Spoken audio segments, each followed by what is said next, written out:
remoto, pero que significa también revalidar este formato de conversación que hemos ampliado. Y eso significa que tenemos una programación que ha ido también creciendo. A pesar de que el trabajo remoto implica dificultades técnicas muchas veces para poder reiniciar espacios que estaban siendo desarrollados en el estudio de la radio con la periodicidad necesaria, semana a semana, con equipos de producción, con grupos organizados de trabajo. Eso tuvo un lapso de tiempo en que tuvo que recomponerse, buscar otras formas, otras vías, y ya se está verificando una ampliación de la programación de la radio misma. Y nosotros dentro de la mañana, manteniendo este formato de conversación, hemos ido incorporando precisamente la capacidad de producción de colegas, de equipos, que vienen del mundo de la academia, pero también vienen de los estudiantes, vienen de otros sectores y de organizaciones, instituciones. Así es que siempre saludar a ese esfuerzo que se hace, que obviamente es un esfuerzo no remunerado en las organizaciones que trabajan en esto y que buscan un vehículo de comunicación. Lo hacen pensando en el efecto social que tienen, en el impacto que está teniendo la crisis, además, no solamente en el ámbito sanitario, sino que tratar de dar una respuesta más sólida, ¿no? Más colectiva a un desafío que nos supera individualmente o en pequeñas comunidades como estábamos acostumbrados, ¿no? Plantearnos objetivos más bien egoístas en términos de, de lo que uno podría decir que son las dinámicas sociales. Eh, en el sentido amplio de esto, entonces, el trabajo de la radio se renueva en estos meses. Este mes de junio es un mes bien especial porque ustedes recordarán que los junios de otras épocas eran no solamente esto de la llegada del invierno, sino que además eran meses en que había mucha actividad. Los semestres académicos estaban full, o sea, el trabajo académico era muy fuerte, y los estudiantes mismos de la universidad, en este caso muchos están incluso en paro ahora, algunas facultades, y eso no tiene que ver necesariamente con las dinámicas históricas del movimiento estudiantil, que por lo demás ha sufrido el no tener ni siquiera una representación, en este caso la Federación de Estudiantes. Y sin embargo, estamos viviendo este momento con todas las de la ley en términos de que hay que responder a demandas que son de tipo académica. Eso ha significado una profunda reflexión, yo diría, entre los jóvenes, entre los profesores, profesoras académicos en general en la universidad. Así es que estamos viviendo todo ese momento. Imagínense en el ámbito escolar, en el rol que cumplen los profesores, profesoras, que sabemos están viviendo esto de una manera bien especial. Y obviamente en esta organización del trabajo radial hemos tenido distintos momentos. Esta semana va a estar el director de la radio, Miguel Ángel Millar, va a estar fuera de la emisora. Vuelve la otra semana en todo caso, y por lo mismo eh, tenemos la certeza de que va a volver aún más todavía fortalecido, así es que con mayores energías. Y esta ha sido una semana también de grandes noticias, y así como lo ha habido a nivel de la actualidad nacional y local, también fue a nivel de la universidad, en el ámbito de lo inmediato, de lo íntimo. eh, lo ha comentado él, de hecho, y no dejamos de saludar que prácticamente el equipo de estudiantes de último año de periodismo que han sostenido gran parte del trabajo de producción técnica, de contenido, y allí mismo en el estudio, en este minuto, el propio Sebastián Valenzuela, quien tiene un amplio trabajo ahí de técnico, que fue el primero que asumió el rol de resolver la cuestión técnica el primer día del trabajo remoto. En la tarde ya estábamos resolviendo la cuestión de la conexión y todo ello. Bueno, ellos finalmente están titulados, son periodistas ya, y eso sucedió la semana pasada, así es que esa es parte también de lo que uno tiene que compartir en estos espacios, digamos, como el equipo se va fortaleciendo también con capacidades que evidentemente son de buen nivel, y eso además está demostrado en algo que ya se ha hecho en varias ocasiones, pero la semana pasada se lanzó la acreditación institucional de la Universidad Austral de Chile. el día 4, el día jueves, y eso a las 11:30 más o menos. Y estuvo la Dirección de Desarrollo Estratégico de la universidad, el rector también de la universidad, en el espacio remoto de la radio, ¿no? Conectados vía Skype, y pudimos hacer una conversación inicial sobre el proceso de acreditación, que se inicia o que tiene plazos, digamos, ya establecidos en todo caso hasta el 2021, que es cuando la universidad tiene que presentar su, no sé, todos sus elementos y todo su diálogo además con la comunidad, porque eso es parte importante, para poder ser evaluada en el ámbito de las universidades chilenas, que es a través del proceso de acreditación y que lleva adelante la Agencia Nacional, ¿no?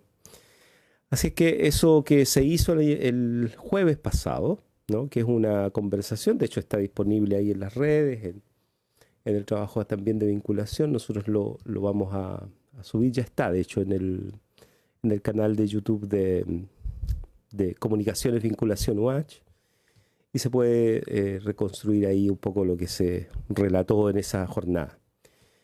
Así es que esas son por lo menos de mi parte, lo que queríamos compartir desde el punto de vista del grupo de trabajo que se ha ido desarrollando aquí, y agradecer, por supuesto, como siempre, la presencia comprometida y ampliamente, además, propositiva que tenemos todos los días, y en especial los días lunes con Roberto Morales, que ya está con nosotros, que, bueno, académico en el Instituto de Estudios Antropológicos, pero también alguien que ha desarrollado labores en ámbitos sociales que nos interesan, digamos, que nos parecen muy relevantes en este minuto: derechos humanos, pueblos originarios, y otros elementos más, digamos, ¿no? Creemos que este es un momento además para la antropología, como no se veía hace un buen tiempo. Roberto, ¿estás por allí? ¿Cómo estás?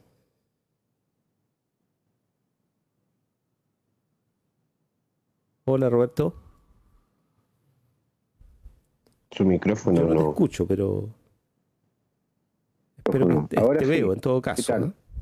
¿Qué Ya, tal? ¿Qué ahí tal? está. Sí, ¿Cómo estás? buenos días y felicitar a quienes tú has indicado, particularmente el área de las comunicaciones y el tipo de formación como periodista.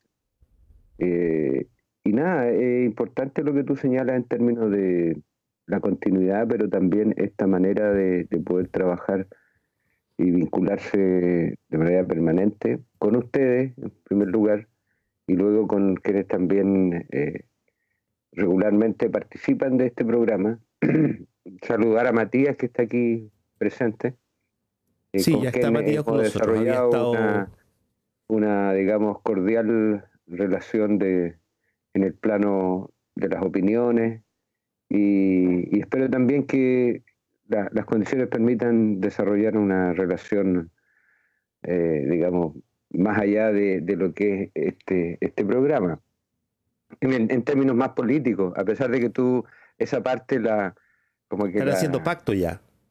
claro, no, no, todavía no, pero como que no la señalas, dices que mi labor como académico, que también es política, ¿no? Uno hace política en la universidad a cada rato y todos los días en la formación, o sea, recordemos que estamos formando personas, profesionales, y si eso no es una labor política en el sentido de generar sujetos que están, digamos, proyectados a hacer, a cumplir roles importantes en la sociedad, importantes, no digo que tenga que ser de primera, de primera línea, pero roles importantes como profesionales, es en sí una labor política relevante, y ya es hora de que dejen de encubrirse muchas,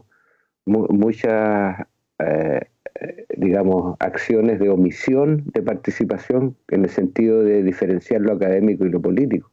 Yo hago un llamado aquí, aprovechando que hay una nueva directiva de sindicato que espero que le dé continuidad a lo que se venía haciendo, que la labor que desarrollamos, entre otras responsabilidades técnicas, también tiene una gran responsabilidad política. Y en ese sentido, la relación entre nosotros los académicos, entre nosotros y los estudiantes, entre nosotros y los que son trabajadores de la universidad no académicos, es fundamental. Y especialmente con el entorno y la sociedad de la que formamos parte, ¿no? Basta de seguir generando ese espacio como de Torre de Marfil, la cual se está ausente. Ahora, ¿de qué manera se puede estar presente? Hay muchas. Y de hecho ustedes, Víctor, en el programa República de los Ríos tienen de lunes a viernes prácticamente todos los días a alguien vinculado al mundo académico, opinando, haciendo análisis político, etcétera, lo cual es muy destacable. Yo realmente encuentro que República de los Ríos tiene ese gran aporte que es mostrar la parte política del mundo académico, ¿no?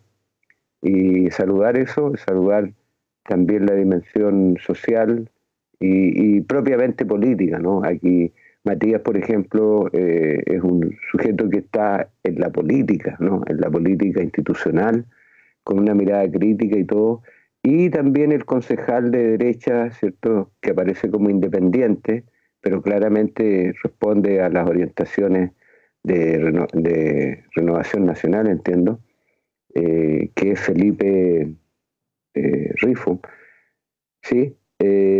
También es una persona que está aquí en este programa por su actuar político, no por otras razones, porque está conectado a la realidad de Valdivia y está, digamos, enfrentando permanentemente como concejal de derecha una serie de tensiones, particularmente en este gobierno y cómo este gobierno enfrentó la rebelión de octubre, o sea, la demanda social y política y cómo ha enfrentado esta pandemia también, ¿no? Entonces, es muy interesante este panel y a mí me consta que hay algunas personas que los escuchan con particular atención por las distintas voces que estamos aquí presentes.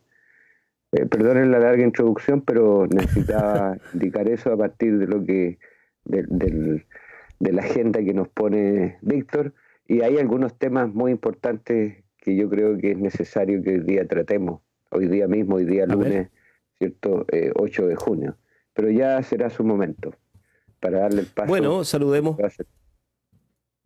a Matías. Saludemos a Matías Fernández, quien ha estado con nosotros desde el inicio de los tiempos. Y agradecerle además por la constancia. Felipe ha tenido que estar ausente en algunos momentos, ha tenido otras labores, nos ha dicho, y de todos modos compromete estar con nosotros lo antes posible, a ver si alcanza hoy a conectarse. Y de todos modos agradecer su presencia también, el concejal de la comuna de Valdivia, que además esta semana fue noticia también por la discusión política a propósito de la reelección de los alcaldes, así es que no es el caso de la restricción que opera en prácticamente 96, creo que son alcaldes que no podrían ir a la reelección. Entiendo que eso no se aplica al caso de Omar Sabat en Valdivia, pero se aplica a otros alcaldes en la región, se aplica de hecho en Payaco, se aplica en Corral y en Río Bueno. Matías Fernández, ya hablaremos de ello. ¿Cómo estás? Bien, gracias. Muy buenos días a Roberto, a ti, Víctor. Entiendo que Miguel no está conectado por lo que alcancé a escuchar de las palabras de... Sí, va a estar esta semana fuera. Va a estar esta semana fuera. Entonces un saludo a la distancia a Miguel, que siempre está ahí también tras bambalinas. Sí, pues una semana... Y saludos a su mamá también, que espero que disfrute más de él esta semana. Está bien, que aproveche. Yo lamento no haber estado la semana pasada, en una semana cargada con cosas como para la discusión, aunque esta semana tampoco queda exenta. Así que, no, yo, en la misma línea un poco de lo que se estaba hablando antes de repente entrar a otros temas, yo siento que también aquí se ha formado un espacio bien interesante de debate que ha congeniado hartas miradas como, no distintas, sino que miradas, ¿cómo se llama?, complementarias a veces, otras veces más dicotómicas, sobre todo cuando nos peleamos, entre comillas, con Felipe. Pero siento que igual en este programa por lo menos hemos ido avanzando en varias materias y hemos logrado darle una profundidad también y mirada bien entretenida que concuerdo con Roberto. Hay otras personas que nos hablan, de repente dicen que están viendo el programa los lunes en la mañana en particular por el panel. Con esto no quiero que nos tiremos flores solos, pero sí, obviamente, agradecer el espacio. Yo creo que la Radio Universidad Austral ha ha ido de menos a más en los últimos 4 años y ha sido súper interesante lo que ha logrado hasta el día de hoy. Bien, Matías, vamos a saludar a quienes están ya conectados. Está Carla Andman. Hola Carla, Carla Andman Fechi, saludos. Dice, siempre es bueno partir los lunes escuchándolos. Qué bueno. Ahí tenemos una fiel, ¿cierto? Una fiel auditora, claro. Claro, También así que los panelistas escuchen además los otros días. Carla está los días jueves con nosotros. Claro. Está Carmen Pajara, colega de la Universidad Austral de Chile, alguien que también ha desarrollado una intensa labor en un ámbito bien especial que tiene que ver con pareciera otro tiempo. Pero bueno, a propósito, Carmen Paz, en algún rato nos contarás cómo va a ser este año, porque todos los años Carmen Paz le toca coordinar muchas cosas, digamos, entre ellas incluso las visitas permanentes que realizan grupos de estudiantes secundarios en general, ¿no? Que vienen a conocer la universidad o que quieren llevarla al lugar donde ellos transitan su periplo escolar. Bueno, este año es totalmente distinto, así es que nos queda pendiente eso. Cristian Oñate Escobar, hola Cristian, un gusto, en algún rato ha estado con nosotros aquí también, dice saludos a todos, al compañero Morales, por supuesto. Conversemos esta semana, dice, por algunas cosas pendientes que tenemos. Compañero Morales, anote por allí. Tantas cosas Gracias, Cristian, por la confianza de comentarnos aquí en lo que están. Paola Nahuelgual, de lo mejor el panel. De lo mejor el panel. Gracias, Paola, un gusto. Bien, yo les decía, está el tema municipal, yo les quería preguntar algo de eso más allá de los efectos, pero me parece que es relevante preguntarse siempre cómo es que se toman las decisiones en Chile en el ámbito político, independiente de si eso implica a alguien cercano o no, digamos, ¿no? O a uno mismo, ¿no? En el caso de los incumbentes. Pero no deja de ser llamativo que se haya dado un debate acerca de la reelección de los políticos, como les llama la gente, y que haya significado esto de que in actum se aplica una normativa que impide la reelección de muchos parlamentarios, pero fundamentalmente lo que nos preocupa también, creo yo, es esto de los alcaldes. En la región son 3 los alcaldes. Me parece que es bueno preguntarse siempre, ya, ¿cuánto beneficia esto, digamos, la calidad de la democracia? Si al final esto nos va a permitir también pensar de otra manera las cosas, o, bueno, va a haber que asumir otro cuadro, va a haber que ponerle otra columna al Excel nomás, ¿no? De las iniciativas partidarias para llegar a los municipios. Y esto implicará, qué sé yo, nuevos reacomodos. No lo sabemos. En la práctica esto es un cambio que no está operando totalmente todavía. Mientras no sea promulgada la ley, existe la posibilidad de que hubiesen incluso algunas excepciones que pudiesen llegarse a acuerdo en el Parlamento y se aplicaran. Pero en principio pareciera no haber agua en la piscina para ello. No sé cómo les parece eso. Y lo otro que yo les mencionaba es esto de lo que ha ido pasando la semana pasada. Se me quedó algo que quería plantearles también a propósito de que está Matías aquí. Es que nosotros, manteniendo este espíritu de poder ir abarcando mayores temas, hemos ido incorporando la dinámica de lo que hemos llamado territorios sustentables. Constituimos un panel que va iniciándose y esperamos que crezca, con Pablo Díaz, con Ricardo Millán en principio, el día martes, los días martes a eso de las 11 de la mañana estamos aquí conversando, y en ese panel lo que hemos hecho es abordar la situación de la economía local, ¿no? Y dado que son 2 actores que conocen muy, muy bien el tipo de empresa que esta región tiene, ellos han trabajado en áreas del servicio público que precisamente tiene que ver con esto, ¿no? Desde Corfo en su momento, la propia Intendencia en el caso de Ricardo Millán, y la Seremi Energía en el caso de Pablo Díaz. O sea, dinámicas que permiten pensar qué tipo de región tiene, qué capacidades tiene la región para poder enfrentar momentos críticos como el que estamos viviendo. Así que ese es otro gran tema, digamos, a propósito de que en los últimos días se ha hablado un poco de empleo.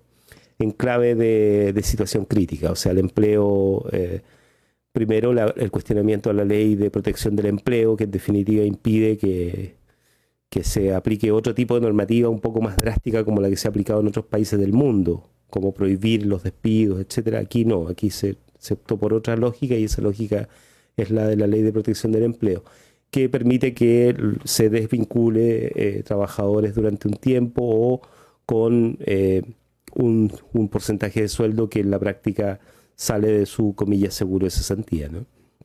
Es lo equivalente a lo que pasó en una crisis como, por ejemplo, la de subprime en el 2008. En Europa, los trabajadores que quedaban cesantes y tenían que usar el seguro de cesantía, y el seguro les respondía más en buena parte de su sueldo, pero además tenían la obligación de capacitarse y de incorporarse de otra manera a la vida económica. Y eso se produjo en medio de la crisis. La diferencia es precisamente que cuando un trabajador perdía el empleo era porque la fábrica cerraba, no porque la fábrica simplemente lo decidía administrativamente, ¿no? Y más aún con una ley que lo beneficiaba, digamos, directamente, ¿no? A la empresa, digo.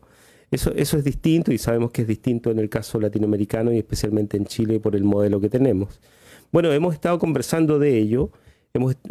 De hecho, ha salido en las últimas horas estas noticias, columnas, qué sé yo, donde se habla del retroceso. Incluso se ha planteado un retroceso de una década, una cosa así, en la incorporación de la mujer al mercado del trabajo en esta crisis, ¿no? Que es un poco, de nuevo, hay que problematizar las cosas, hay que volver a pensar qué es eso de incorporarse al mercado del trabajo, en el caso de la mujer, en qué condiciones ha sido y todo ello, ¿no?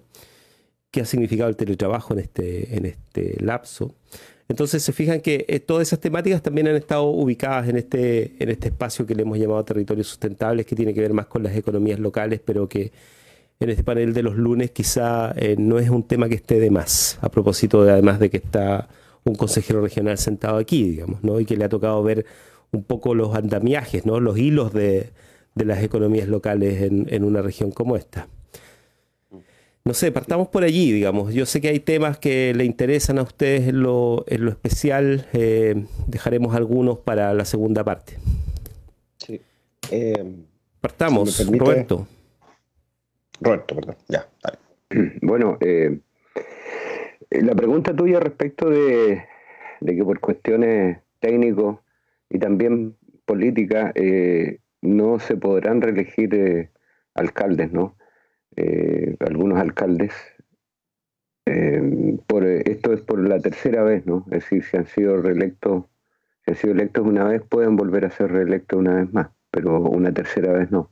Claro, es algo que se venía planteando en la idea, yo creo que por esto de que se generan una serie de compromisos, lazos, y como que aumenta el poder, digamos, de un sector o de una persona, porque se personaliza mucho, da la legislación, la figura del alcalde, ¿no? Se concentra mucho poder, eso lo hemos dicho muchas veces y lo ha reclamado sistemáticamente también el concejal Rifo acá. Que evidente, él es y cualquier concejal antes, digamos, mucho más cercano también porque lo conozco más, Rodrigo Cosimo, cuando el primer concejal comunista post dictadura, también las expectativas que habían no se condicen con lo que realmente puede hacer un concejal, ¿no? En términos políticos, prácticos. Entonces, la gente se promueve, digamos, un concejal y en realidad, fuera de ser una especie de fiscalizador y canalizar algunas de las demandas sociales, no es mucho más lo que puede hacer en términos de toma de decisiones, a menos que la mayoría de los concejales estén totalmente de acuerdo. Pero por la composición en general, los consejos municipales tienden a representar la diversidad, ¿no? de aquellos que son votantes. Entonces, en verdad, en un sentido es una contribución, porque va a exigir, digamos, que aparezca otra persona, pero no necesariamente de otro sector. Entonces, yo no sé, aquí la democracia se está entendiendo como esta idea del recambio, ¿no? El recambio de personas, con eso se asegura, pero en verdad no, tampoco lo asegura, pero es una señal interesante en el sentido de que debate alguna o pone en discusión algunos de los principios o más que principios, algunas de las prácticas en las cuales se ha sustentado la continuidad de una manera de hacer política. Por lo menos permite eso, ¿ya? Y va a exigir la necesidad de que aparezcan otras personas. Nada indica que sea mejor, ¿no? Que eso pueda ser mecánicamente se ve algo mejor. Entonces, en eso hay que tener cuidado, que aquí no se está apuntando a un principio de profundización de la participación de la ciudadanía, que es lo que a nosotros o a un sector de la sociedad nos interesa. Y en ese sentido, también relacionado con lo que estabas tú planteando, hasta qué punto, digamos, en una región existen condiciones para poder darle sustentabilidad frente a situaciones de crisis, ¿no? Y yo estaba pensando en un ejemplo que es distinto, además del ejemplo de lo que tú señalas que pasó en Europa, un ejemplo en América Latina, que es el ejemplo de Cuba, ¿no? Cuba era un tipo de economía política, un tipo de modelo en el cual había gran dependencia, producto de las alianzas, no solo ideológicas, sino económicas, con la Unión Soviética. Entonces, cuando se cae la Unión Soviética, ¿cierto?, se disuelve, uno de los países en América Latina más directamente afectados fue Cuba, y pasó 10 años de un periodo especial con tremendas restricciones porque, digamos, enviaban azúcar, fundamentalmente, grandes productores de azúcar, y de vuelta tenían una serie de elementos. ¿Cómo enfrentar esa crisis absolutamente que tiene mayor magnitud que la que estamos enfrentando nosotros ahora en términos económicos, ¿no? Fue una crisis espantosa. Por ejemplo, el fundamento de la economía política cubana es el tabaco y el azúcar, ¿no? De hecho, hay un trabajo, un antropólogo, digamos, muy reconocido en la antropología social y cultural, que es Fernando Ortiz, que se llama Contrapunteo cubano del tabaco y el azúcar, que cuando tengan la posibilidad de revisarlo es una obra extraordinaria de economía política y de cultura. Perdón. Y en concreto, ¿cómo enfrentaron el hecho de que paulatinamente tuvieron que ir cerrando todo lo que era la producción azucarera en un país que había basado, ¿cierto?, la economía en la producción de azúcar? Recuerden ustedes, y si no recuerdan, digamos, Cuba desde su revolución en el 59 se planteó como el eje económico la producción azucarera. Y digamos, la batalla por la producción de los 10 millones de toneladas, etcétera, etcétera, etcétera. Bueno, todo eso se cae. ¿Y qué hace con los cientos de miles de trabajadores dedicados, digamos, al azúcar? Entonces, ¿cómo hace esa reconversión económica? Es a partir de una política de Estado que primero va paulatinamente y gradualmente cerrando las fábricas en combinación con la puesta en actividad de una serie de otras actividades económicas y con una capacitación muy fuerte a la gente, ¿no? Con una capacitación en términos de una especie de, vamos a decir, de Instituto Nacional de Capacitación a Obreros, ¿ya? El INACAP, como eran sus orígenes, pero a nivel de todo el país, y capacitando personas, y después de ese periodo va gradualmente, digamos, pasando a eso en un momento de crisis económica, con muy pocos recursos. Entonces, lo lograron, yo diría que lo lograron en buena medida. Creo que esa es una buena referencia para indicar que cuando hay coordinación y hay instituciones fuertes, digamos, y que fuertes en el plano del bienestar colectivo, permiten, digamos, enfrentar situaciones de crisis. Acá, y se conecta con el tema de los alcaldes y los municipios, debiese haber una estrechísima articulación y coordinación con el poder municipal. De otro modo, políticas que se plantean a nivel nacional, si no tienen una coordinación a nivel municipal, se caen también, ¿no? Se debilitan al ponerse en práctica. Yo creo que en esta región existen las condiciones para asumir la situación crítica, pero las medidas que se han tomado van en contra de eso. ¿Cómo es posible que una empresa simplemente, lo que plantearon, digamos, mande, digamos, a la cesantía a la gente y la gente se tenga que, y la empresa siga funcionando y los trabajadores y trabajadoras tengan que hacer uso de sus propios ahorros, digamos, de sus propios dineros que están puestos allí para otras situaciones. Es decir, en vez de ayudar a resolver el tema, lo profundizan, ¿entiendes? En vez de tomar otras medidas que tienen que ver con la coordinación, particularmente con el poder municipal. Yo lo veo muy importante allí, el poder municipal. Eso sería una primera aproximación que tengo a los temas que tú has señalado. Gracias, Roberto. Roberto Morales está con nosotros. Matías Fernández, consejero regional. Sí. A ver, voy a tratar de abarcar las dos preguntas que hiciste de la forma magistral que la hace Roberto. Roberto tiene esa facilidad para poder entregar en una sola balada todos los temas que se querían impulsar. Lo envidio, sanamente. Yo creo que partiendo por el tema municipal, cuando hablamos tú lo mencionabas también en la introducción, esto es prácticamente como una herramienta más de múltiples cambios que hay que hacer a un sistema político que ya se encuentra desvalidado. Y ahí concuerdo totalmente con Roberto que esto va a propender a generar cambios de caras, más no de prácticas. Y a mí me pasó también eso cuando postulábamos recién, o sea, como se hablaba de los candidatos jóvenes, como si eso inherentemente te cambiara el modo operante de la política, y hoy nos damos cuenta que no es así. Y lo digo con un sentido de autocrítica también importante, como perteneciendo a un conglomerado que buscaba y busca cambios profundos a la política chilena, pero entre medio también se generaron estos como pensamientos rumiantes de mantener ciertos elementos de política o no criticarlos lo suficientemente para poder cambiarlos.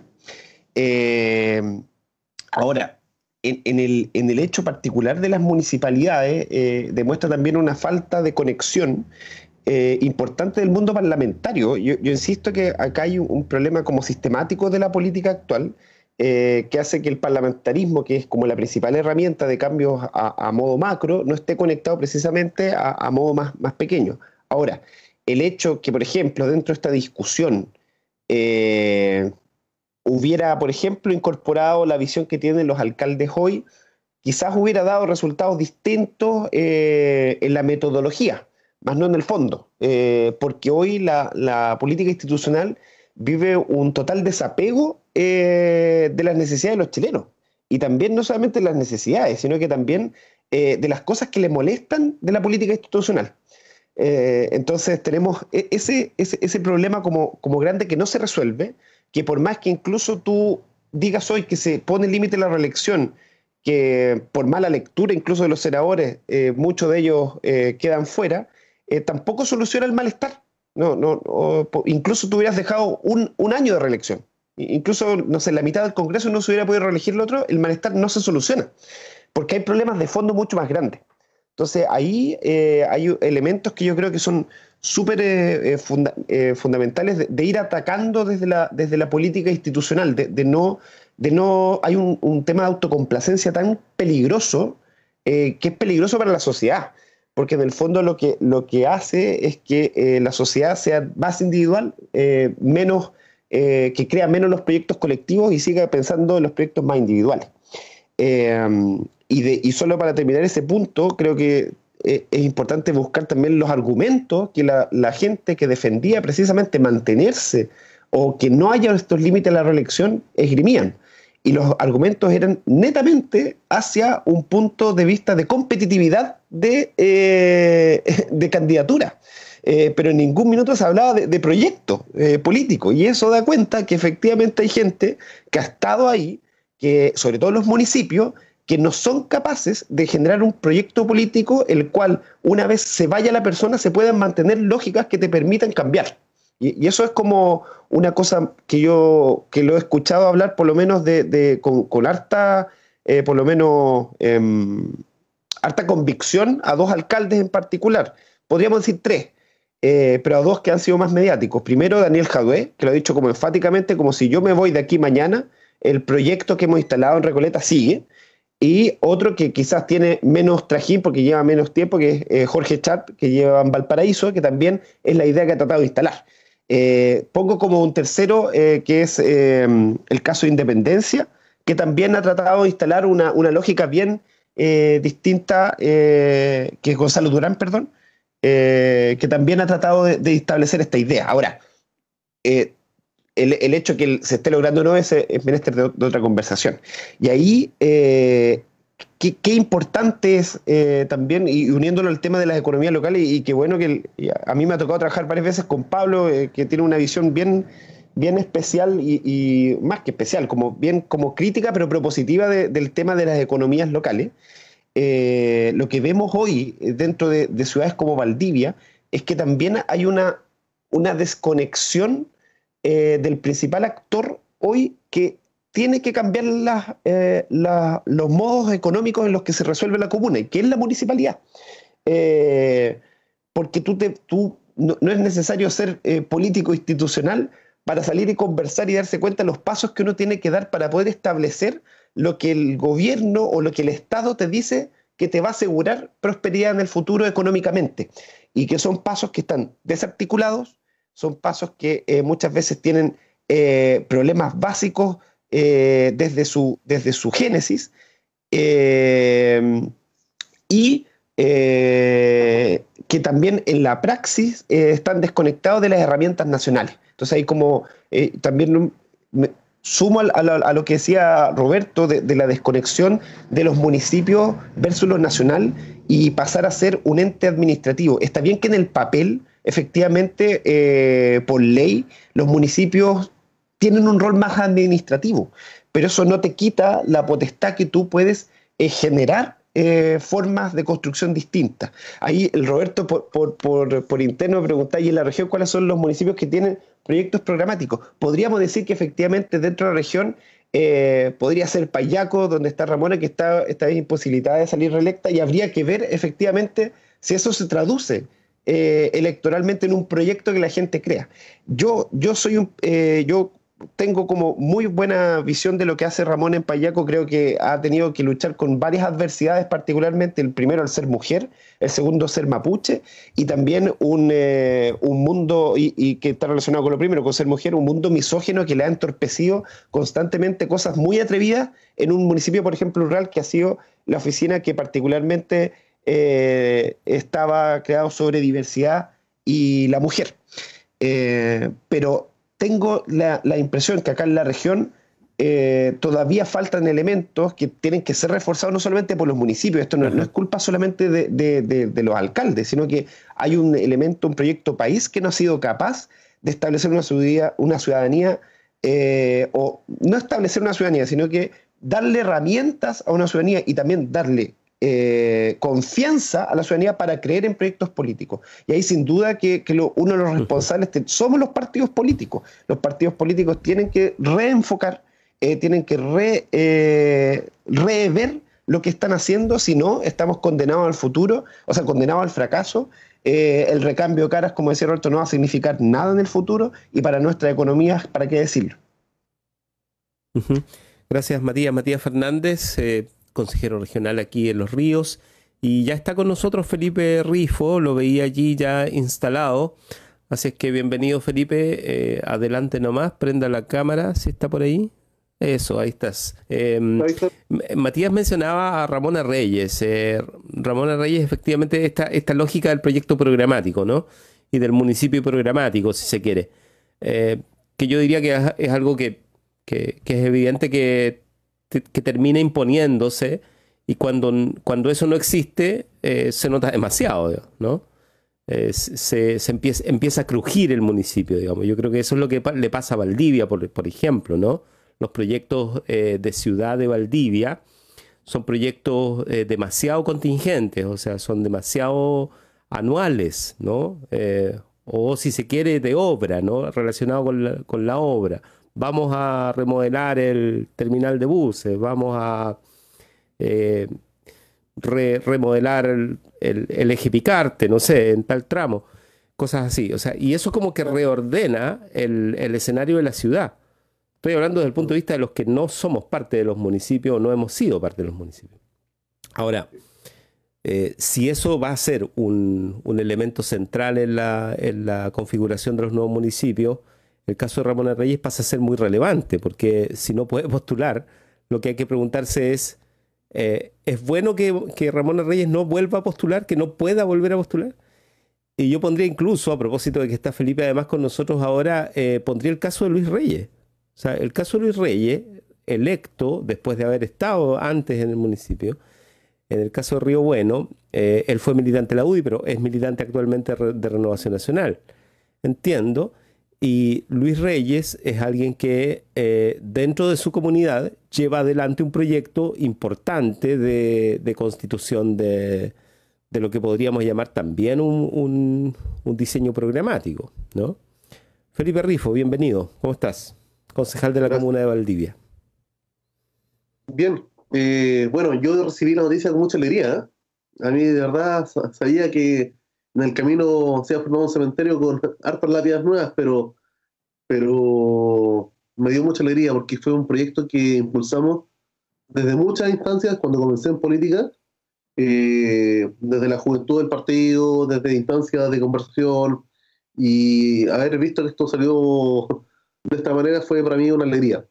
¿Por qué una alegría? Porque hemos visto ya los vicios. Yo entiendo muchas veces que los proyectos programáticos, que las buenas intenciones, que los buenos alcaldes, como algunos que podrían mencionado, y otros también podrían ser, tienen buenas intenciones, pero yo creo que el vicio y el amarrarse al poder, amarrarse a un puesto, amarrarse a no soltar, digamos, como dice el buen chileno, la teta del Estado o del servicio público, creo que eso no es lo correcto.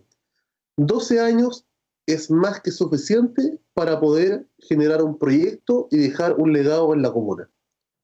Hemos visto el caso puntual de harto alcalde, son 90 alcaldes a nivel nacional que no se podrían reelegir, de los cuales conozco algunos, pero sí creo que esto va a ser muy bueno porque va a oxigenar un poco la política. Vemos casos puntuales en el Senado, congresistas que llevan 20, 30 años, de todos los partidos, esto no es un tema político de izquierda y derecha, pero yo creo que ya 30 años en el Congreso, yo creo que ya eso es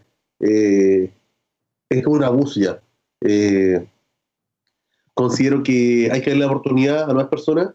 En 30 años ya la mentalidad de la persona está fija, difícil cambiarla, y darle la oportunidad a nuevas personas que presentan nuevas ideas, nuevas iniciativas, nuevos impulsos, otros aires. Creo que es súper bueno para la política actual. Y personalmente estoy muy contento que esto haya sido aprobado. Sabiendo que aún así hay personas que conozco que quedan en el camino, pero creo que va a ser muy, muy bueno para la política esto que está ocurriendo. E incluso yo colocaría otra cláusula más, que sería igual... ¿Cómo? No, bueno, que sería que las personas tengan un límite, porque también aquí lo que se va a transformar va a ser el juego de las citas musicales. Si digamos que una persona ha sido concejal 12 años, alcalde 12 años, diputado 12 años, senador 16, también se transforma un poco en vicio. Yo creo que habría que también darle un límite a la cantidad de periodos, porque claramente esto de la política es una inversión que se genera, porque yo escuché los argumentos del Senado y algunos hablaban de inversión de votos, o sea, inversión de personas, inversión de muchas cosas. Y eso también genera un vicio, porque claramente aquí los alcaldes que no van a ser electos van a ser candidatos a diputados, lo más probable, otros a consejero regional, los diputados que no pueden ser reelegidos van a ser candidatos a senador. No sé si un senador va a querer volver a ser candidato a diputado, pero sí, claramente se va a formar una cita musical. Y eso también creo que tendría que ser regulado a futuro, porque no es bueno vivir del Estado toda la vida. Creo que uno tiene un aporte social que generar, y ese aporte tiene fecha de caducidad. Sí, quizá ahí en términos políticos hay que pensar también en cómo los partidos se mueven, porque al final el que tiene la capacidad de poder reinventarse, entre comillas, ¿no? Reinventarse en términos de nombres, de oferta, de candidatos, al final son los partidos, pues son los partidos los que tienen capacidad de formar o de preparar una camada de posibles candidatos con un cierto lapso de tiempo, con un plazo determinado. La UDI, por ejemplo, lo ha hecho sistemáticamente en las últimas décadas y le ha resultado de una manera que todos conocemos, ¿no? A lo largo del país. Y no solamente o sea, probando sus cuadros políticos en los municipios, luego en los gobiernos regionales y finalmente teniendo un grupo de personas preparadas para ejercer cargos de gobierno, ¿no? Quizá no es el caso de todos los partidos, quizá no es la perspectiva de todos los partidos trabajar así, pero de alguna manera lo que nosotros llamamos recambio al final también es una cuestión bastante de burbuja, para usar el concepto que se usa en redes sociales, ¿no? O sea, bastante remitido al mundo inmediato de los que ya están ahí, por decirlo así, ¿no? De los que ya son los incumbentes, los que ya tienen conocimiento de causa y saben cómo moverse. Roberto Morales.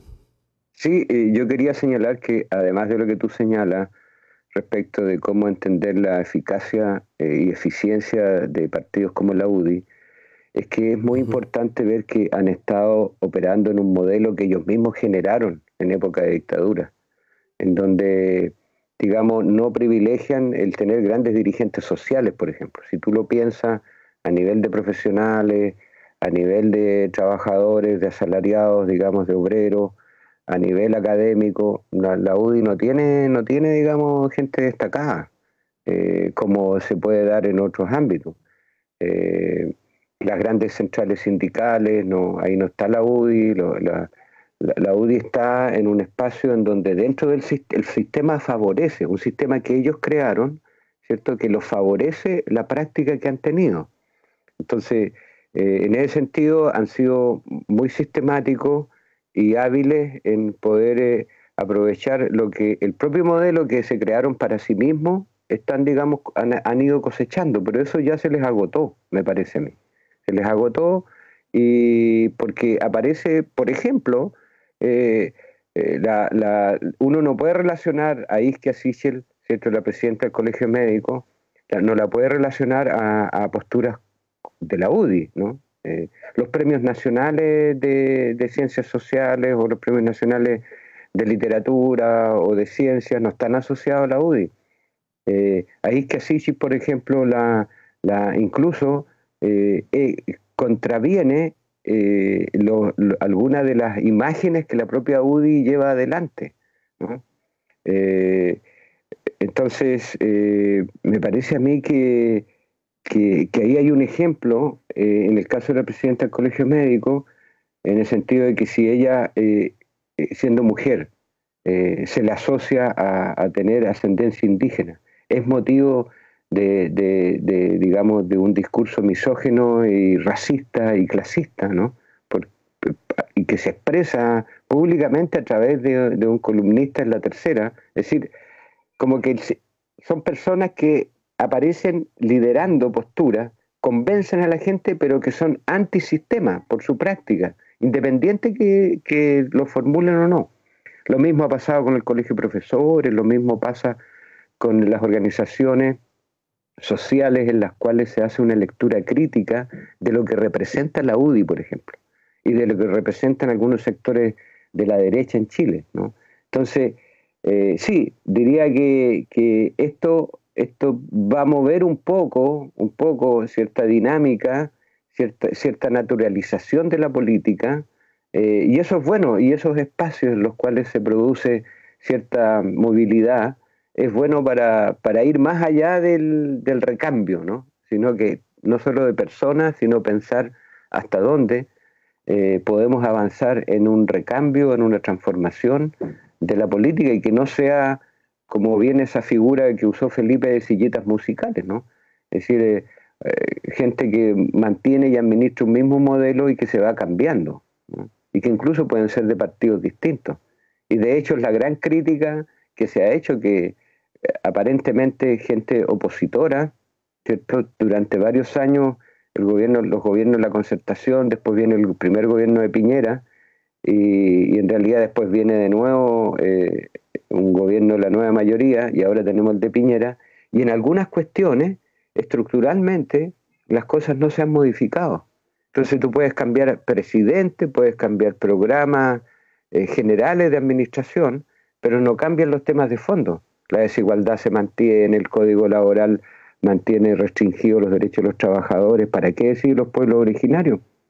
Y ese es un tema del cual no me puedo dejar de referir en otro momento, y que hoy día una vez más vivimos dramáticamente la muerte en una situación muy confusa de un huelquén de una comunidad.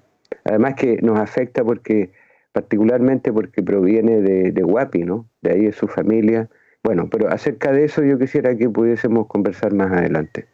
Pero eso quería decir, hay condiciones de un modelo que no es solo económico, no es solo es económico, pero también es cultural y es político, que ha beneficiado, del cual ha sabido aprovecharse muy bien quienes generaron este modelo, quienes lo construyeron para sí mismos en el fondo. Pero ya les está llegando el tiempo de transformación del modelo, es lo que esperamos. La hora. Les llegó la hora.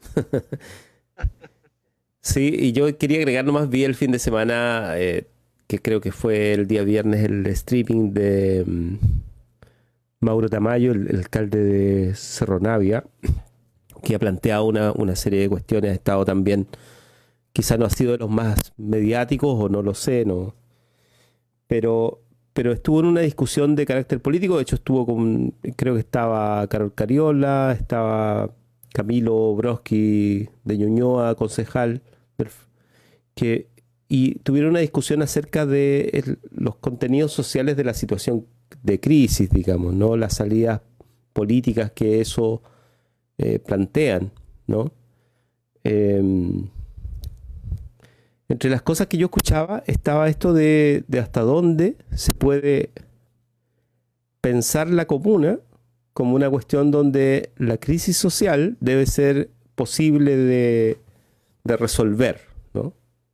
O sea, con la pura comuna te alcanza para resolver una crisis social, por ejemplo, en este minuto. Aparentemente no, por lo menos en la región metropolitana no está pasando eso. Y es grave porque el solo hecho de llevar las cajas de alimentos, por ejemplo, te genera una dinámica social clientelar que es precisamente la que todos en la clase política reconocían que era una mala práctica, independiente que la hicieran, ¿no? Pero por lo menos reconocían que era una mala. Ahora eso se ha instituido en una situación que lo ameritaba, sin duda, pero que implica a los gobiernos locales, porque los gobiernos locales tienen que ver que a un vecino se le entrega una caja y al que está al lado no. Entonces tiene que resolver qué hace en medio de esa situación, o sea, cuál es su proyecto. Por eso es tan relevante lo que ustedes mencionaban. ¿Cuál es el proyecto social que tiene esa comuna? Algo así planteaba Tamayo dentro de lo que le pude entender, le pude escuchar, y me parece que es relevante esa pregunta, digamos, ¿no? Para quienes van a ser también autoridades en el futuro, o que ya lo están siendo. ¿Mm? Pero bueno, hay más temas, de todos modos. Matías Fernández.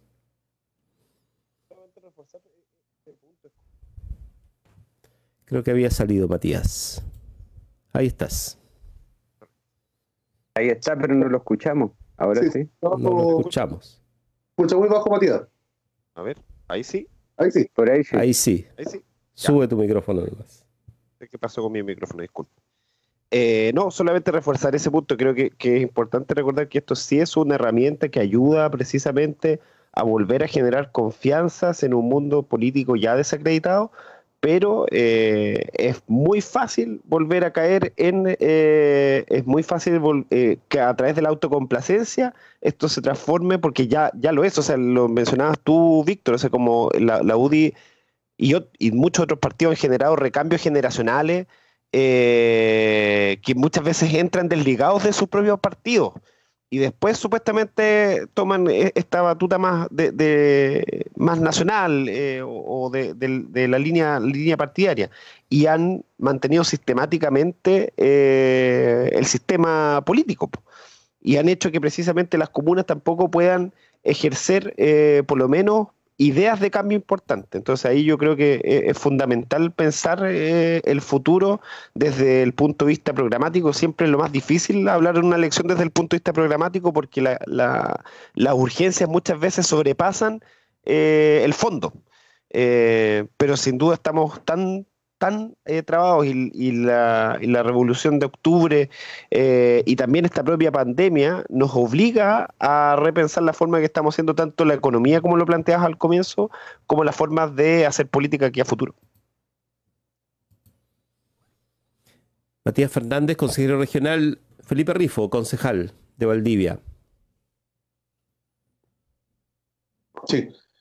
Bueno, a ver, es que lo que pasa es que este proyecto no es que solamente la UDI, no es por defender la UDI, no tengo mucha cercanía con la UDI, pero que este proyecto que político que lo vemos que se ha desarrollado, esto ha sido un trabajo de todos los actores políticos. O sea, está bien que se haya creado una base estructural, como dice Roberto, en donde se formó un cimiento para seguir con un modelo de sociedad, pero esto ha sido construcción de todos los actores políticos desde muchas corrientes, y creo que aquí hay una responsabilidad total. O sea, hay una responsabilidad no solamente de la UDI ni de un sector político, aquí hay una responsabilidad con la clase política en general. Y por eso estoy tan contento que se haya aprobado la nueva reelección, porque creo que los vicios de las personas que han estado en la política han generado estos problemas. Vemos que hay diputados que llevan 30 años, no recuerdo el nombre específicamente uno de la UDI, creo que era Melero, que fue presidente de la UDI, y vemos que yo por lo menos me dediqué a leer un poquito las votaciones que tenían en su historia. Salió como una gráfica en las redes sociales de las votaciones que tenían en su historia.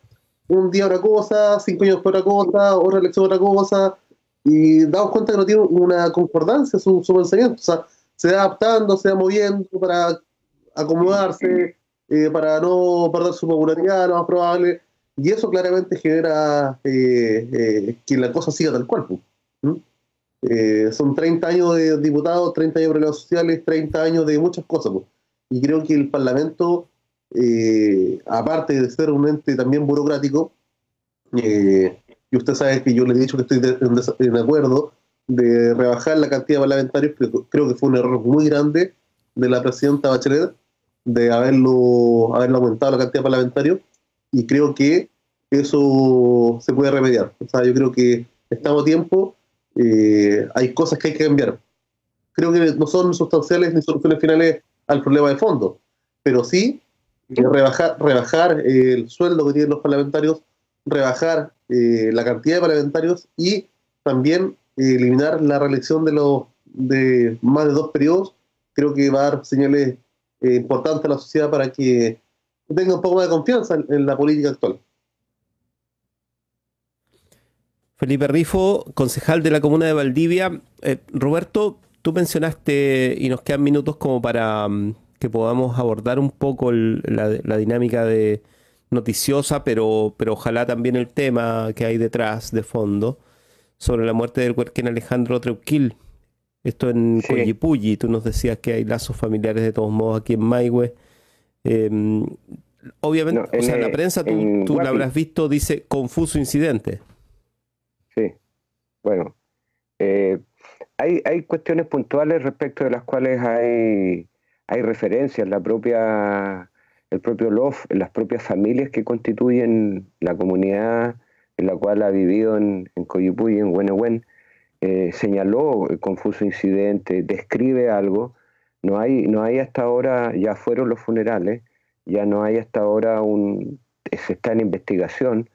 Y la propia gente no dice abiertamente que esto es una acción, por ejemplo, de la policía, de carabineros, pero el conjunto de declaraciones apuntan a eso. Ahora, hasta que eso no se aclare bien, responsablemente, que no es parte de la comunidad, como nosotros o como la gente que siempre hemos criticado esta acción, digamos, y los resultados de una relación más global que está marcada por el racismo, la exclusión. Y cuando hay reivindicaciones de derechos territoriales o de derechos sociales y políticos, lo que ha sucedido con prácticamente todos los casos respecto al pueblo mapuche y los pueblos originarios es criminalizar sus demandas. Entonces, como que también se ha visto que la muerte de un dirigente, la muerte de una persona que se va y forma familia, ¿cierto?, de aquí de Huapi, y forma familia en Coyipulli, en esa comunidad, la muerte en esas circunstancias digamos, es algo que en un sector provoca un rechazo enorme, pero ¿cómo es posible que sigan sucediendo estas cosas? Y nos recuerda el caso Catrillanca y empiezan a aparecer una serie de referencias. Hay presos políticos mapuches hoy día en huelga de hambre, se impide el ingreso del médico para verlo. O sea, es una situación que, en la situación que vivimos, que en donde se ha puesto la mirada, todos los actores señalan, no solo actores políticos, todo el mundo dice que hay que pensar en los seres humanos, en la humanidad, en la solidaridad, en el cuidado. Hay un sector en el territorio, que en este caso son los mapuches, que frente a estas circunstancias siguen siendo maltratados, excluidos, ¿cierto? Y esto es dramático, o sea, como que no aprendemos, digamos. El racismo incluso va más allá de los mapuches. Vean ustedes, vuelvo a insistir con el caso de la presidenta del Colegio Médico. Eso es racismo. Digamos, el racismo que se manifestó en Estados Unidos y que ha provocado lo que está provocando, ¿cierto? De rechazo también, pero también aparecen grupos armados que abiertamente se manifiestan, digamos, manifiestamente racistas, ¿no? O sea, hay aquí un elemento presente en la sociedad que se está manifestando y que no habría que evitarlo, o sea, no podemos, digamos, bajar la mirada o desentendernos, porque estamos enfrentados a que además de la desigualdad social que expresa un clasismo, digamos, es decir, esta idea de la jerarquía, ¿no? Sociedades jerárquicas, concentrándose el poder, dándole fortalecimiento, el liderazgo a los sectores sociales que regulan. Vayan ustedes al programa que planteaba González Fonmaré en el partido nazi chileno, que lo estuve revisando, y hay expresiones hoy, eso es del año 32, hay expresiones hoy de esta idea, de esta especie de aristocracia clasista, ¿no? Que entiende que son ellos los que tienen que seguir dirigiendo una sociedad. Y así entienden el Estado y la sociedad, y eso está presente. Y creo que en eso se manifiesta lo que sucedió con Trujillo, ¿cierto? Con su lamentable muerte, ¿cierto? Porque no se le da cabida a las reivindicaciones, ¿cierto? Sociales, territoriales, políticas, de autonomía, de efectivamente autodeterminación, que están, además, eso es lo otro, están respaldadas por acuerdos internacionales. Entonces, aquí nos estamos negando como sociedad a asumir nuevas condiciones de relación. Yo por eso cuando digo el modelo está agotado, no es solo el modelo neoliberal que implantó la dictadura, sino el tipo de sociedad en la cual hemos vivido necesita cambios muy profundos. Y en esto es donde se manifiesta. No puedo más que solidarizar con las declaraciones respecto del sentir hacia la familia, hacia la comunidad y, por supuesto, hacia el pueblo mapuche, cuando legítimamente llevan adelante una serie de procedimientos, ¿no?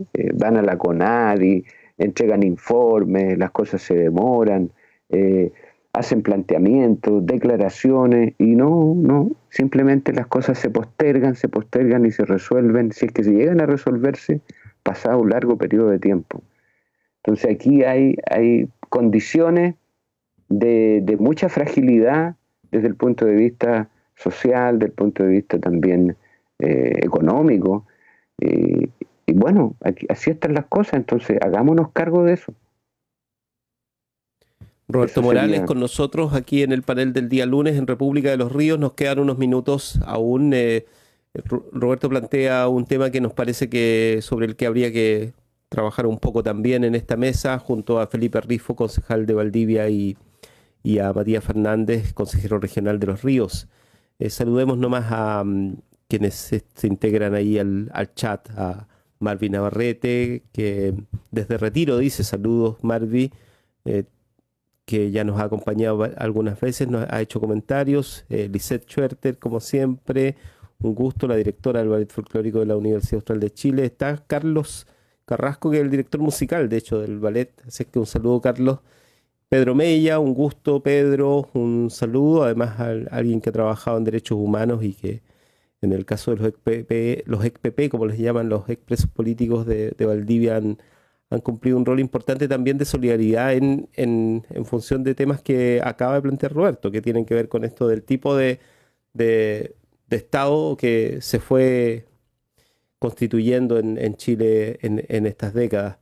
De hecho, el caso se refiere, cuando decíamos confuso incidente, en el caso del Huerquén de Coyipulli, cuando decimos confuso incidente, habría que agregar abajo el subtítulo de que sí se sabe que son disparos que habrían provenido de un grupo de civiles armados.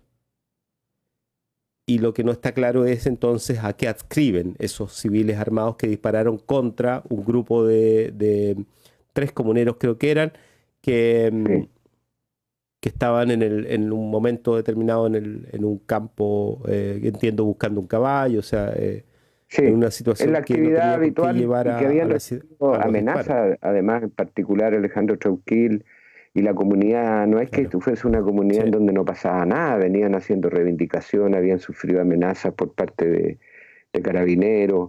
O sea, hay un historial, incluso estaban buscando contactarse con los organismos en el país respecto de una protección, respecto de la denuncia del acoso al cual estaban siendo sometidos.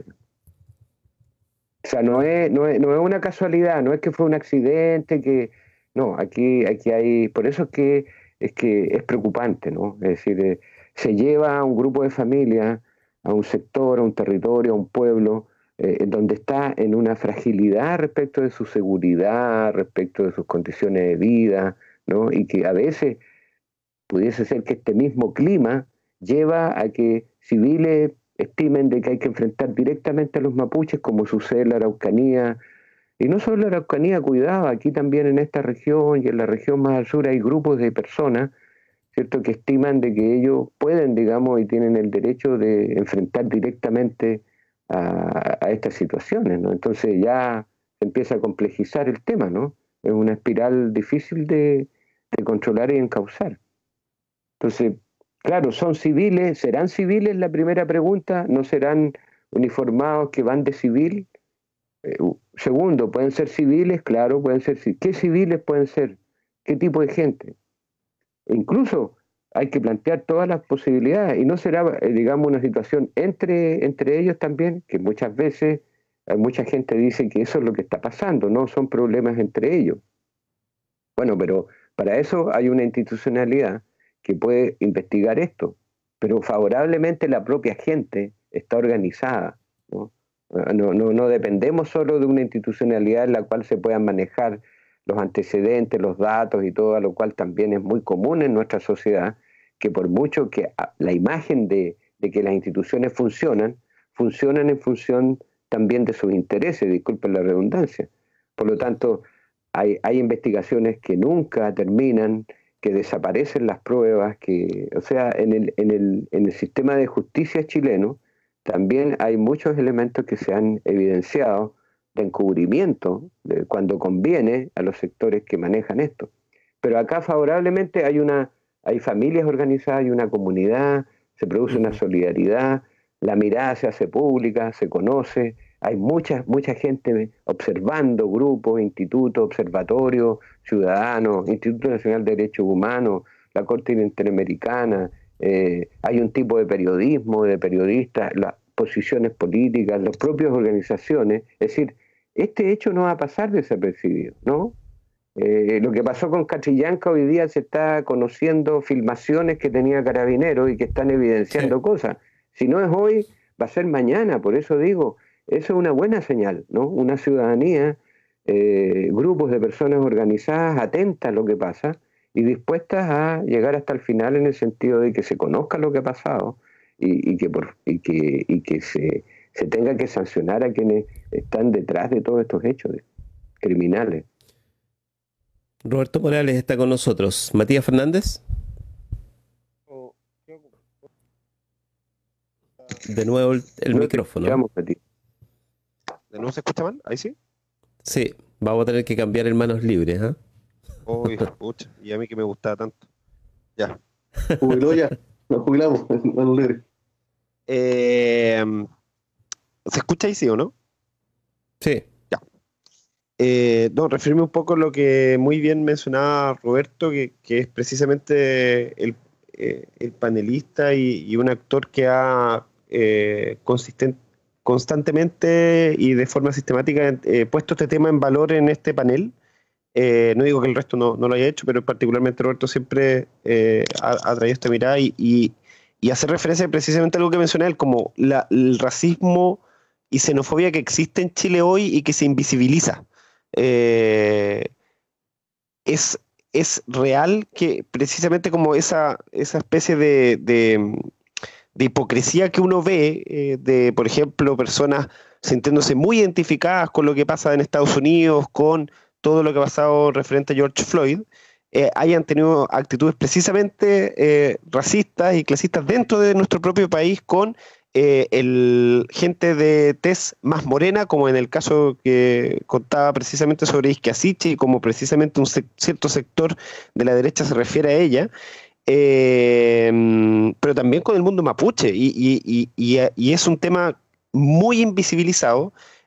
Hay problemas, lo del huerquén Alejandro Treuquil es grave porque efectivamente habían amenazas de por medio previas, pero las amenazas del huerquén Alejandro son amenazas que vive el mundo mapuche, sobre todo también en esta región, y peor aún, desde la infancia. En Lanco hay relatos importantes como fuerzas especiales amedrentan constantemente y violan y vulneran, perdón, derechos humanos fundamentales de los niños, llevándolos desde pequeños a tener que lidiar con cosas que un niño no debería lidiar. Como por ejemplo el amedrentamiento con armas. Entonces, hay un tema acá que es complejo porque más encima tenemos una institución que no es capaz de hacer primero, una autoevaluación, dos, ¿cómo se llama? No dejar en impunidad los actos que comete la institución, y tres, tampoco reformular ningún aspecto de esta. Entonces, vemos como en Santiago, por ejemplo, la policía de Minneapolis, lo primero que hace ahora, y salió creo que hoy día o estos días, es el aviso de una reestructuración completa del sistema policial de allá a partir de lo que pasa con George Floyd. Acá en Chile tenemos un ministro del Interior que ya lleva más de 170 días, si no me equivoco, 140 días, que todavía no entrega la información que le iba a solicitar al director general Mario Rosa por lo que pasó con Gustavo Gatica. Tenemos, y acá no hay que ir muy lejos, acá en la región de Los Ríos, nosotros en el mes de enero solicitamos al general Ketterer que entregara la información sobre ciertos elementos que han pasado en nuestra región y no los ha entregado. Entonces, ahí hay creo que elementos importantes de una institución, particularmente acá en Chile, que no tiene interés de mostrar lo que verdaderamente pasa. Tenemos un país que ha escondido cosas muy graves y que tampoco ha puesto la cabeza en investigar. Y aquí quiero introducir un tema que yo creo que a partir de un documental que hay en Estados Unidos, en Netflix particularmente, que lo que pasó con Jeffrey Epstein acá en Chile no estamos muy lejos y quedó callado, que es la red de pedofilia que existe en Chile, a partir de lo que pasó con Spinac, que nunca se investigó más, que incluso el periodista que investigó ello fue amedrentado por figuras políticas en ese entonces ligadas a la UDI y que después estuvieron involucradas en los casos de Penta y Soquimich. Entonces, ojo, acá en Chile tenemos un encubrimiento sistemático desde el mundo político, desde la institución policial, y eso es un elemento que nosotros a futuro hay que romper, porque si hay algo que le hace daño a la democracia es la impunidad, porque eso da cuenta finalmente a la sociedad de que se puede cometer errores que son condenables solamente para algunos, pero para otros no. Con eso me quedo en realidad para dar tiempo también al resto de los panelistas. Gracias, Matías. Sí, nos queda poco tiempo. Felipe Rifo.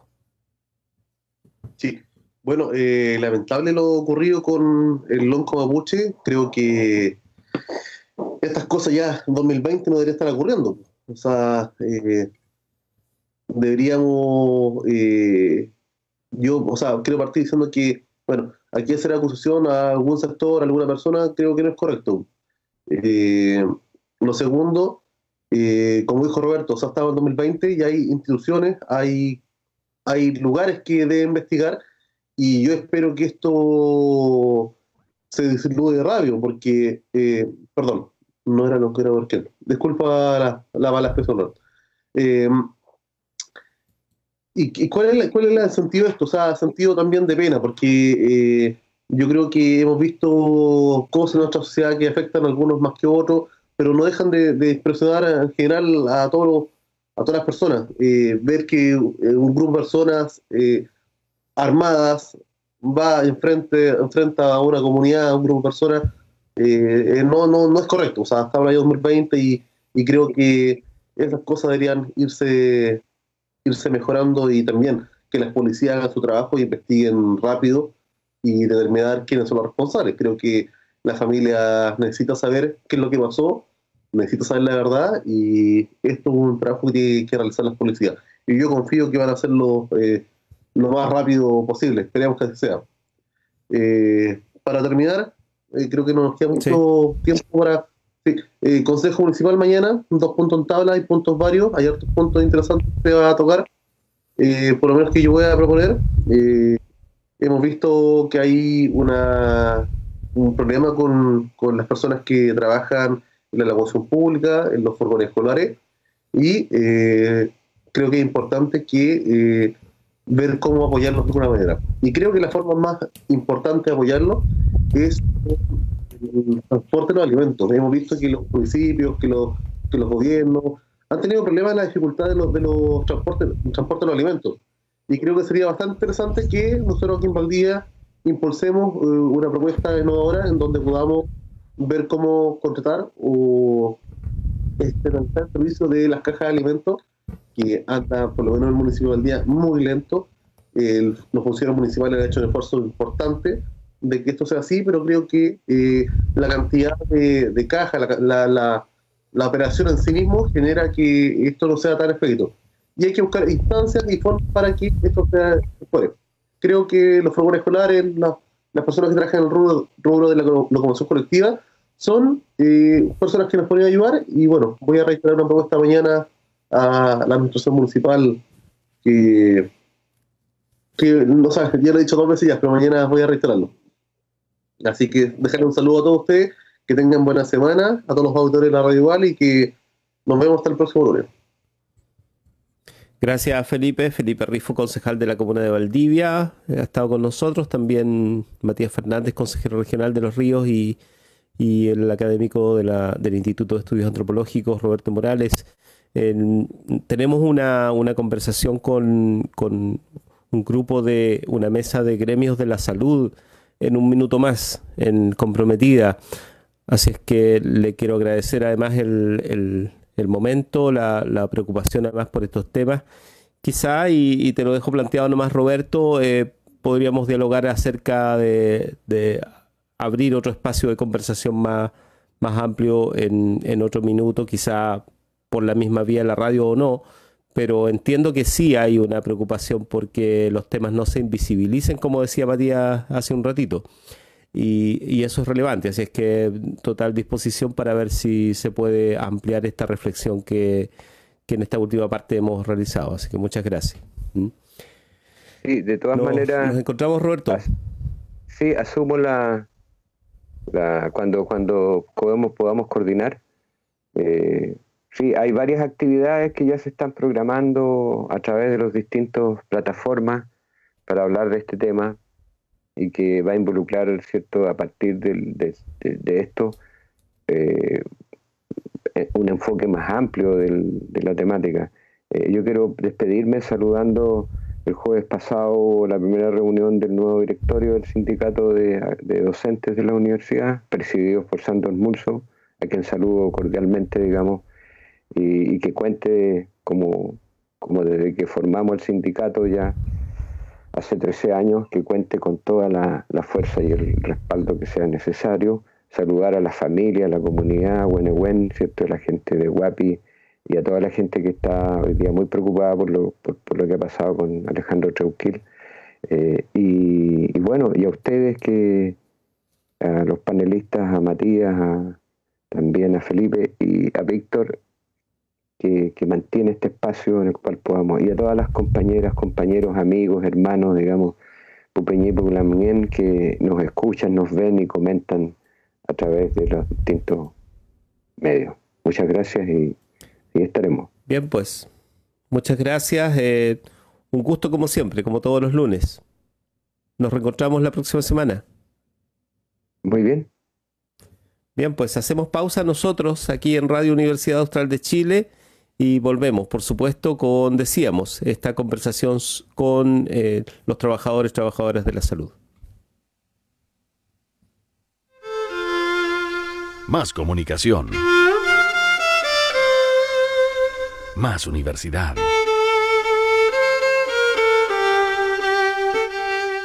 Radio Universidad Austral de Chile.